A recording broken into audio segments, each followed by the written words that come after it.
नेपाली दाजुभाइ तथा दिदीबहिनीहरुमा हार्दिक नमस्कार गर्दछु। पुनः अस्ति चैत्र 15 गतेको जुन जनविद्रोह घोषणा कार्यक्रम थियो, हामी जनविद्रोह घोषणा कार्यक्रम शान्ति तरिकाले गर्न जाँदै गर्दाखेरि त्यहाँ मलाई मार्ने ठूलो योजना रहेछ र राज्यले गरेको आतंक, बर्बर आतंक, जो लघुवित्त पीडित थिए, सहकारी पीडित थिए, बैंक पीडित थिए र विदेश जाने परिवारका पीडितहरू थिए, सबैको हालत कस्तो थियो। नेपालमा राज संस्था गएर हिन्दू राज्य गएपछि नेपालीहरूको हालत के भयो, त्यही आवाजलाई हामीले उठाएर बुलन्द गर्दै हामीले अघि बढाइसकेपछि अब हामीले लडाई जित्छौं, नेपाली नागरिकले लडाई जित्छ, जनविद्रोह सफल हुन्छ भनेर चैत 15 गते बिहानैदेखि विभिन्न वेशभूषामा युवा संघका केही व्यक्तिहरू र पुलिस प्रशासनका केही व्यक्तिहरू सिभिल ड्रेसमा हात हतियार सहित गएर अर्काको घरमा चढेर बिहानैदेखि घर कब्जा गरेर जुन घटना पुलिस प्रशासनले घटायो र हामी कार्यक्रम स्थल 1:30 बजी पुग्दै गर्दाखेरि कार्यक्रम स्थल पुग्नुभन्दा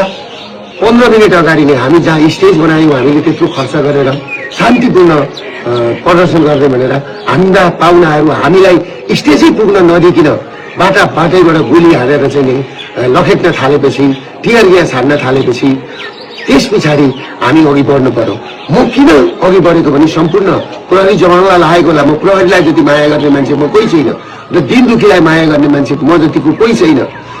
प्रहरीलाई लागेको होला दुर्गा प्रसादले पेलो भनेर, तर मैले त्यहाँ पुग्दाखेरि के सुरागी पाएँ भन्दाखेरि त्यहाँ माथि छतमा साफ सुथरहरू बसेर मलाई टार्गेट बनाएको भन्ने मैले बुझिसकेको थिएँ। र अर्को कुरो के थियो भन्दाखेरि मेरो कानको छेउबाट गोली गयो। 3 कुलीमा पुग्दाखेरि, मेन ठाउँमा पुग्दाखेरि,